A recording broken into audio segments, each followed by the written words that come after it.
What's happening, everybody? Welcome to the Jonathan Show.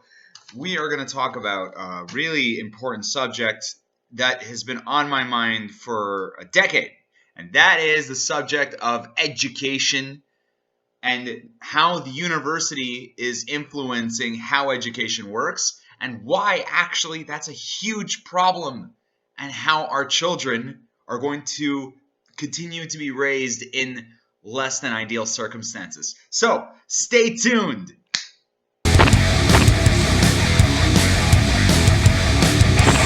It's the Jonathan Show.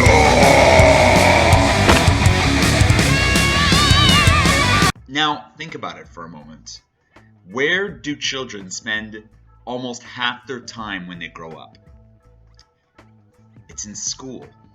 And what exactly is school like? Well, it's a modern institution where children are trained and conditioned to sit down all day and look at a wall with one adult lecturing them on a specific subject.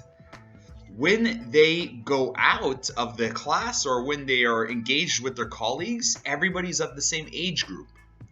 Well, this is not how humanity developed. Humanity developed in different circumstances. We collaborated with each other. Children would mix with adults, and teenagers would mix with children and adults, and everybody was intermingling. And there was a huge amount of people collaborating together for lots of different kinds of projects, big and small. And people would learn trades at early ages.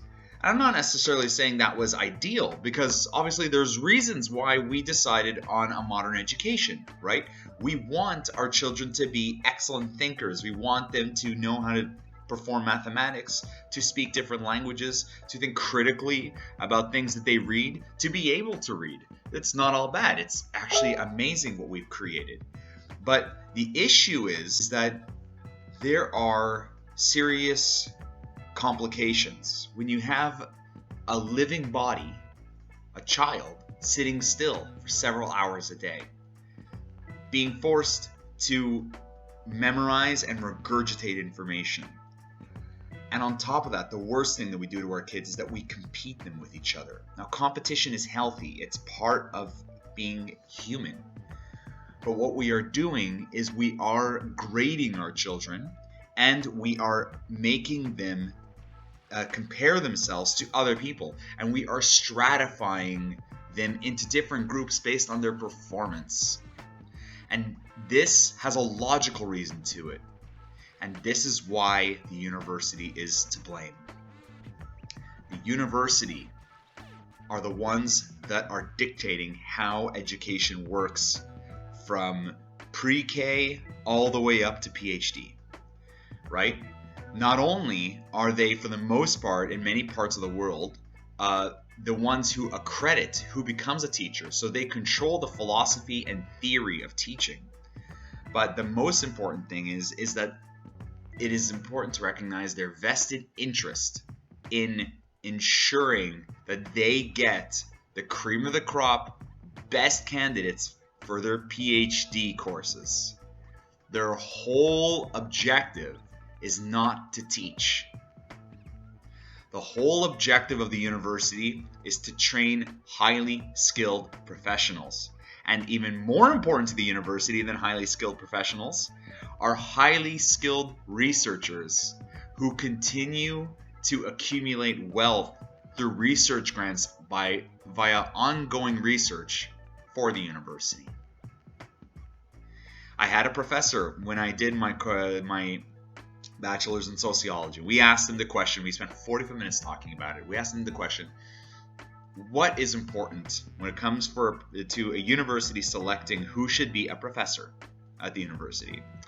And the professor said two things. One, does the professors or PhD candidate or whatever have research that is relevant to the faculty of the university? That is, are there other researchers that are similar to that researcher? So the research fits with the university's culture.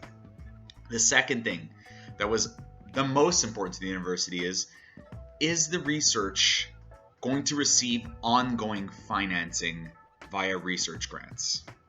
He said that is probably the biggest determining factor of whether or not a university will take on a full-time professor.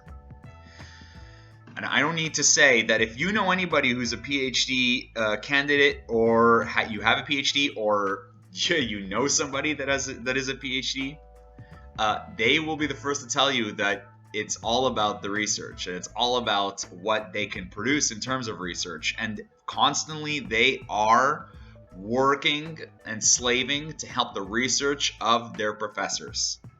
So this institution, which is very much its priority is to get ongoing financing for research, is dictating how the system works for them to get the best talent. Why is this a problem? Well, the university is not so interested in education. The university is interested in propagating itself. And so it's a very weird institution. I mean, just think about it for just 1 second. We are the clients when we approach a university. We're the students. We pay them money. Yet, their major priority is not teaching. Their major priority is the research that they're producing. They just happen to teach, right? How many professors are not very good at what they do and really don't want to do what they're doing when they're teaching? It's not for all professors, but this is a lot of them. And so, we have an institution, right? And the only way that they're going to get their ideal PhD candidates is by making, naturally, a competitive process filtering students from each other, right? Now, that starts at the bachelor's level, okay? We got to get a bunch of bachelors to compete with each other, and the people that get the best A's and do the best research are the ones that are going to graduate to masters, if they want to do a master's. And then afterwards, it's the best of the best of the masters that go on to do a PhD with thought-provoking, easily financeable research options. Now, to get people to be good enough to apply for bachelor's, everybody knows that the university has a cutoff point for different kinds of fields. And I'm not going to say that this doesn't have some merit, okay? We need to find the best doctors, we need to find the best engineers, we need to find the best thinkers. So I'm not going to say point like carte blanche, this is a terrible thing. What I am going to say is that as a result of this, the university is insisting that there be a method for people to be graded and judged before entering into their institution. And there we go. Essentially, the entire high school system is there to prop up the university and to help filter out students in order to get them to go to the university. And the elementary school is there to do to prepare them for high school, but ultimately it's to prepare them for university. Now, the reason why this is even a bigger issue is because a lot of teachers in high school and elementary, their goal and their hearts are to just provide a good education. And we know, thanks to research done by many universities today, that collaboration and project management and cutting down on examinations and homework actually benefits education. But you know what that wouldn't benefit? The competitive aspect, which they need to foster in order to get the best candidates for their bachelors, and so get the best bachelor people to do their masters, to get the best master people to do their PhDs, so that they can profit off of free work to prop up their research. The university is, by and large, somewhat unethical. And just to give you an example, athletes that work for the university, like they're a team for the university profits mega bucks off of the performance of athletes. And some athletes get seriously injured, and the athletes receive no money, no compensation for how hard they work, just for the small chance that they can be drafted into the NHL or the NFL or whatever have you. And so we have a serious issue as a society. We need to divorce, dare I say, high school and elementary school from the needs of the university. If we continue in this path, we're going to continue to have weak-legged, mind-numbed youths being developed in our society with attentional deficits, who don't know how to socialize really well with others, and who are basically poor collaborating in many ways and competing with one another. And think about how that competitive spirit influences our society in a negative way. And we can all blame it on the university's desire for a few good slave-like researchers.